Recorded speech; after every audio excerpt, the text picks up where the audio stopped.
Hello and welcome to another tutorial on the Piano Adventure series. This is the 2B lesson book, second edition, and I'm going to break down Ice Skaters. Let's start by me playing through the piece.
Okay, we have 2 pages, and the form is that we play the first page all the way down, and we're going to play the second page 2 times, the second time with the right hand an octave higher, and then we go back and play the first page again and end on the word fine. So if you haven't gone over it yet, that's what DC al fine means.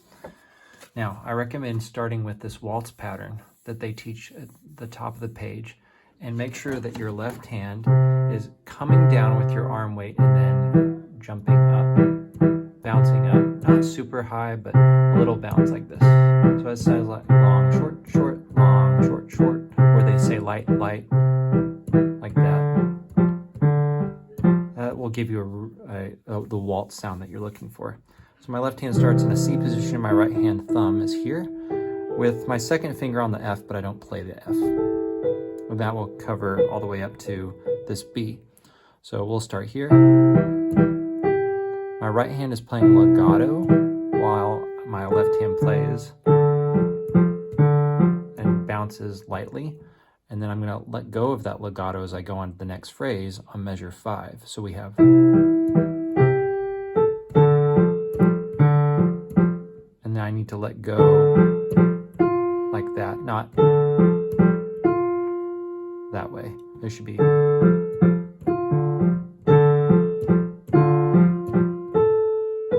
we go. And this little preparation that they have with the rest on measure 8, that's going to help also break up the phrases so that it's not just one long legato passage. My right hand's up here. I'm going to play 5, 4, 3, and then 4, 3, 2. And then the same notes will be played in each hand, which means my right hand needs to cross over like this. Start with G, cross my 4th finger over so that I play Fs together, and that puts my hands in a C position. They play down, down, and then they step back up. So one more time. Together, cross over, so that my Fs play together. And then get ready to play your waltz rhythm again on 13, 14, and 15. Jumping up to this 6, you need to open your hand up to a 6th shape. Even though your thumb only goes up a third from this C to this E, your hand needs to open as you go. And it's soft. We need to diminuendo into that part. All right, now on to the next page. So this is a tricky rhythm, so make sure you're counting this as you go. You can count it 1 of 2 ways. We can say 1 and 2 and 3 and 1 and 2 and 3 and. You can also count how many times you need to play back and forth. 1, 2, 1, 2, 1, 2, like that. Or 1, 2, 3. And then you're done. But don't go running, don't go running off with the passage and just play a bunch of these. Also, these are your eighth notes, so if it's 1, 1, and 2, and 3, and 1, and 2, and 3, and 1, 2, 3, 1, 2, 3. Make sure you keep that tempo, 1, 2, 3. And you're going to use that for the rest of the page until you get to measure 29. So again, make sure you're counting that correctly, 1 and 2 and 3. And I think what really makes it difficult to count is that the first measure, 17, is going this G, A, G, but the next measure is A, G, A. So it doesn't feel symmetrical. It's 2 measures, but it's actually this pattern played 3 times. So the last recommendation I have is to make sure you're pulsing it in a way that it feels like 1, 2, 3, 1, 2, 3, 1, 2, 3. Otherwise, it can be not only hard to play, but hard to understand musically as you go to the next part. I always thought measure 27, 28 sounded weird, but this is correct. It's a minor chord, an E minor chord. So be prepared for measure 27, 28 and how it sounds.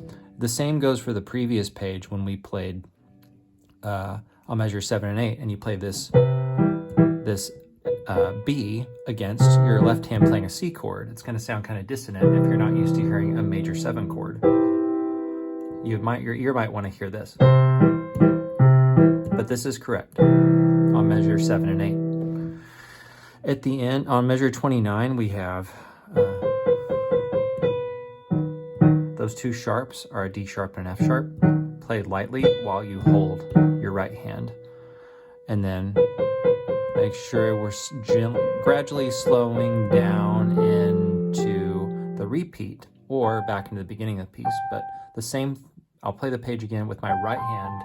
According to the music, the right hand is what's an octave higher, not the left hand. So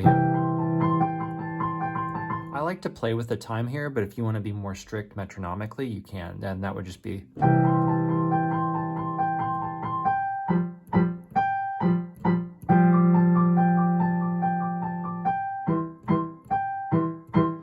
And these, if you haven't seen them before, these are pedal marks. So this means you need to push the pedal down, and then for this part, you lift up the pedal. So you have those on each of these lines. And then after you've played that page twice, you need to go back to the beginning. So don't miss these articulations, the staccato notes, and all these legato. Don't miss these fermata and these 2 little notes here with fermatas as well. Take your time on them.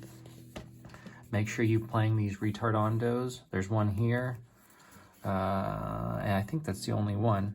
And then you're back at tempo at the beginning of the page when you get there. And same thing when you do the repeat. You slow down and then you repeat this. And you'll hear that the way I played it.